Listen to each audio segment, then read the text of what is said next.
बिस्मिल्लाहिर्रहमानिर्रहीम। अस्सलाम वालेकुम नाज़रीन, मैं हूं एडवोकेट इजाज़ अहमद नवाब और आप देख रहे हैं मेरा यूट्यूब चैनल कानून की दुनिया।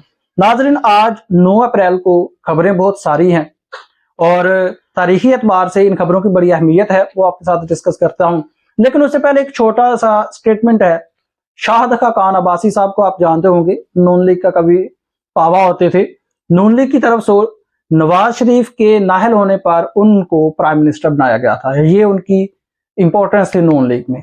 और आजकल वो बड़ी स्टेटमेंट्स देते हैं हकाइक पर मुबनी। आज उनकी एक स्टेटमेंट है कि जिस मुल्क में जजेस लिख लिख कर इंसाफ मांग रहे हों, उस मुल्क में इन्वेस्टमेंट सरमायाकारी कौन करेगा। तो ये पाकिस्तान की इकोनॉमी पर ओवरऑल बड़ी इफेक्टिव एक ये स्टेटमेंट है। और हम तो पाकिस्तान में रहते हैं, हम तो ग्राउंड रियलिटीज जानते हैं, हम तो हकाइक जानते हैं किस तरह से क्या होता है, हमें तो सारा पता है। लेकिन ये जो एक सात समंदर के पार बंदा बैठा है, जो पाकिस्तान का, जिसके पाकिस्तान के साथ किसी किस्म का कोई ताल्लुक नहीं है, तो वो खबरों को पढ़ेगा और इन्वेस्टमेंट करने से पहले, पाकिस्तान में आने से पहले, पाकिस्तान में वक्त गुजारने से पहले पढ़ेगा कि यार वहां पर आला अदलिया के जजेस को धमकियां मिल रही हैं, वहां पर आला अदलिया के जजेस लिख रहे हैं कि हम इंसाफ नहीं कर पा रहे और ये फलाफला वजूहात हैं। तो क्या सोचेगा वो? सोचेगा मैं इन्वेस्टमेंट भी नहीं कर रहा। तो ये एक बड़ा ही संगीन किस्म का मामला है। हमारी सुप्रीम कोर्ट ऑफ पाकिस्तान को, हमारे चीफ जस्टिस साहब को चाहिए कि इस मामला को जल्द से जल्द कंक्लूड करके ये मैसेज देना चाहिए पूरी दुनिया को कि आए भी इन्वेस्टमेंट करें, आए पाकिस्तान में सैरो सियाहत के लिए आए। हमारे मुल्क में इंसाफ होता है और इन हकायक की जो असल हकीकत ये थी, कंक्लूड हमने कर लिया है और जो भी हमारे मुल्क में आएगा हम उसको इंसाफ देंगे। और दूसरी एक छोटी सी बात है कि आज 9 अप्रैल है, 2 साल गुजर गए। 9 अप्रैल 2022 इमरान खान साहब डायरी पकड़कर वजीर आजम हाउस से चल दिए थे और कहा था कि कोई रह तो नहीं गया।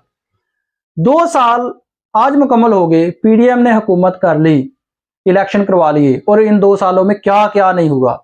आइन की पामाली, आइन की खिलाफ वर्जी, इंसानी हकूक की खिलाफ वर्जी, औरतों के हकूक की खिलाफ वर्जी। और चलें ये सारी सिचुएशन साइड पर रखकर महंगाई, पाकिस्तान की मईशत कहां से कहां पहुंच गई, महंगाई आसमानों को पहुंच गई। इन 2 सालों में जो पाकिस्तान की इकोनॉमिक सिचुएशन है वो ये है कि आज OLX जो है वो पाकिस्तान में बड़ी धूमधाम से चल रही है। तो ये पीडीएम के 2 सालों की ये कारकर्दगी है। और इमरान खान की 9 अप्रैल 2022 की जो हुकूमत गई थी, उसके बाद मुल्क में जो इकोनॉमिक सिचुएशन है वो ये है कि आज सफेद पोश जिंदगी गुजारने के लिए फाकों पर आया हुआ है।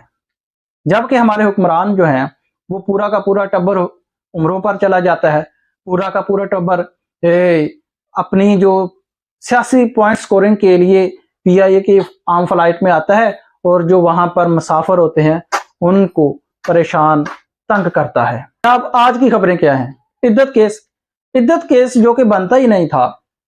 इद्दत केस जो कि जिस पॉइंट पर ये इद्दत केस बनाया गया है, एक भोंडे तरीके से ये केस बनाया गया है, उस पर सुप्रीम कोर्ट ऑफ पाकिस्तान की जजमेंट्स मौजूद हैं, हाई कोर्ट की जजमेंट्स मौजूद हैं, फेडरल शरीयत कोर्ट की जजमेंट मौजूद हैं, बुशरा बीबी का बयान मौजूद है, मुफ्ती सईद का बयान मौजूद है कि ये केस शरई तौर पर बनता ही नहीं है, नहीं बनता। चलें ये केस बना दिया, इसको चलाया किस तरह से, सजा किस तरह से दी गई। राजा रिजवान अब्बासी साहब आज, जबकि ये केस की सजा सस्पेंड होनी थी, तो उसमें पेश ही नहीं हुए। भी क्या बताएंगे कि किस तरह से हमने ये सजा करवाई थी, किस तरह से ये सजा हुई थी, तो वो पेश नहीं हो सकते थे। इमरान खान पर जिस तरह से केसेस बनाए गए और जिस तरह से सजाएं दिलवाई गई, राना सनाउल्लाह साहब कह चुके हैं, हर वकील ये कहते हैं, हर इंसान समझने वाला ये बताता है, ये कहता है और ये समझता है कि अपीलों में ये फैसले नहीं ठहर पाएंगे। राजा रिजवान अब्बासी साहब आज भी कोर्ट में पेश नहीं हुए, 15 तारीख इस केस में हो गई, लेकिन इसका इमरान खान की या बुशरा बीबी की सेहत पर किसी किस्म का कोई असर नहीं पड़ना। वजह, अगर आज सजा सस्पेंड हो जाती तो वो दोनों तो 190 मिलियन पाउंड केस में पहले गिरफ्तार हैं, तो वो जेल से बाहर तो नहीं आने वाले थे। लिहाजा ये जो आज हरकत की गई है कि हम जी पेश नहीं हो रहे तो ईद के बाद फैसला जाएगा, उनकी सेहत पर कोई असर नहीं पड़ने वाला। बहरहाल दुनिया के सामने सारा कुछ आ रहा है जी। उसके बाद है जी साबिक वजीर आजम यूसुफ रजा गिलानी साहब को चेयरमैन सेनेट बना दिया गया है। आज चेयरमैन सेनेट बना दिया गया है। चेयरमैन सेनेट चलो वो बन गए, लेकिन इसके पीछे मैं आपको बताता चलूं, एक साल पीछे अगर हम जाएं तो पंजाब में इलेक्शन करवाने थे। उस वक्त का इलेक्शन कमीशन ऑफ पाकिस्तान क्या कहता था कि नहीं जी देखो जी हम पूरे मुल्क में इकट्ठे इलेक्शन करवाएंगे, अगर हम पूरे मुल्क में इकट्ठे इलेक्शन नहीं करवाते तो फलां फलां फलां फलां फलां जी। एक बाकी जवाजों के साथ साथ एक ये भी जवाब था कि हम पूरे मुल्क में इकट्ठे इलेक्शन करवाएंगे। और अब क्या हुआ, सेनेट का इलेक्शन था और उस इलेक्शन में पहले केपीके का जो मखसूस नशिस्तों का मामला लेकर केपीके में सेनेट का इलेक्शन मुलतवी कर दिया गया। अब केपीके की नुमाइंदगी के बगैर, केपीके की नुमाइंदगी के बगैर सेनेट का इलेक्शन करवा दिया। और पहले क्या कहते थे कि ये हम पूरे मुल्क का इकट्ठा इलेक्शन करवाएंगे, अकेले पंजाब का इलेक्शन नहीं करवा सकते, और अब पूरे सूबे की नुमाइंदगी के बगैर इलेक्शन करवा दिया सेनेट का। और हैरानगी की ये बात है कि पाकिस्तान तहरीक इंसाफ इस मामला को लेकर कोर्ट में भी गई थी, लेकिन कोई असर नहीं हुआ। तो ये था जी हमारी जमहूरियत के इलेक्शन कमीशन ऑफ पाकिस्तान ने जब पंजाब में इलेक्शन करवाना था तो कहते थे पूरे मुल्क में इकट्ठा करवाएंगे, और जब सेनेट का इलेक्शन करवाना तो केपी के सारा का सारा सूबा ही निगेट कर दिया और चेयरमैन सेनेट यूसुफ रजा गिलानी को बना दिया गया। इलेक्शन कमीशन ऑफ पाकिस्तान का जो किरदार है वो भी सभी के सामने है। फॉर्म 45 और फॉर्म 47 सारी दुनिया के सामने है। ओरिजिनल फॉर्म 45 और जो अपलोड हुए और जो उनकी गलतियां सारी दुनिया के सामने आई, और जो अदालतों में केसेस पेंडिंग है, और जो राना सनाउल्लाह, जावेद लतीफ और ख्वाजा साद रफीक और जो उनकी तरफ से बयान आते हैं वो भी सारी दुनिया के सामने है। और उनके बयानात की रोशनी में अगर देखा जाए तो इलेक्शन कमीशन ऑफ पाकिस्तान का जो किरदार है वो भी सारी दुनिया के सामने वाज़ेह खुलकर सामने आ जाता है।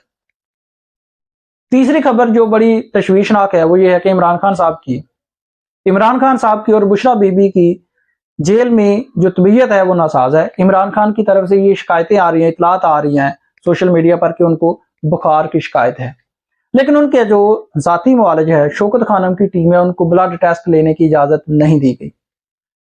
अब जरा इसका कानूनी हल की तरफ जाने से पहले हम देख लेते हैं नवाज शरीफ का मामला। नवाज शरीफ साहब जेल में थे, उनके जाती मुआलिज 24 घंटे उनके साथ होते थे और उनके जाती मुआलिज प्लेटें गिनते रहते थे, अब इतनी कम हो गई हैं, अब इतनी कम हो गई, अब इतनी कम हो गई, अब इतनी कम हो गई। और उन प्लेटों, उन स्टेटमेंट्स की रोशनी में, उन रिपोर्ट्स की रोशनी में अदालतें भी फैसले करती थी। अब यार बराबरी का अगर देखा जाए तो, और बराबरी ना भी देखी जाए तो इमरान खान के जो जाती मुआलिज हैं, जिसको इमरान खान, जिसको कैदी कहता है कि मैंने उस डॉक्टर से इलाज करवाना है, तो भाई उससे इलाज करवाने में, टेस्ट करवाने में क्या कोताही है, क्या कबाहत है? अगर उनसे टेस्ट नहीं करवाने दिए जाते तो शकूक व शुबहात मजीद, तहफ़्फ़ुज़ात मजीद बढ़ते हैं, पक्के हो जाते हैं, मजबूत हो जाते हैं कि जो इल्जामात लगाए जा रहे हैं वो दुरुस्त ही होंगे, तो टेस्ट नहीं लेने दिए जा रहे। तो मेरा ख्याल है कि उनको ये टेस्ट करने देने चाहिए थे ताकि जो भी शकूक व शुबहात हैं वो क्लियर होते। अगर दूसरी तरफ हम देखें तो क़यादत, पाकिस्तान तहरीक इंसाफ की क़यादत इंतहाई खामोश है इस मामला पर भी। कोई एहतजाज नहीं, कोई एहतजाज की कॉल नहीं, कोई कोर्ट में नहीं जा रही, बिल्कुल खामोश है। और इस खामोशी की जो वजह है ये इंतहाई तशवीशनाक है, और जो पाकिस्तान तहरीक इंसाफ के वर्कर्स हैं, वोटर्स हैं, सपोर्टर्स हैं, जो आम पाकिस्तानी है, क़यादत की इस खामोशी पर नाराज है और बरहम है, और ये चाहता है कि पाकिस्तान तहरीक इंसाफ की क़यादत इस पर कोई एक्शन ले, अदालतों में जाएं, एहतजाज करें, पुरअमन एहतजाज करें, जो हर पाकिस्तानी का आईनी हक है। लेकिन क़यादत की खामोशी वर्कर्स को, वोटर्स, सपोर्टर्स को नाराज कर रही है। ये क़यादत को इस बात का ख्याल रखना चाहिए। शुक्रिया।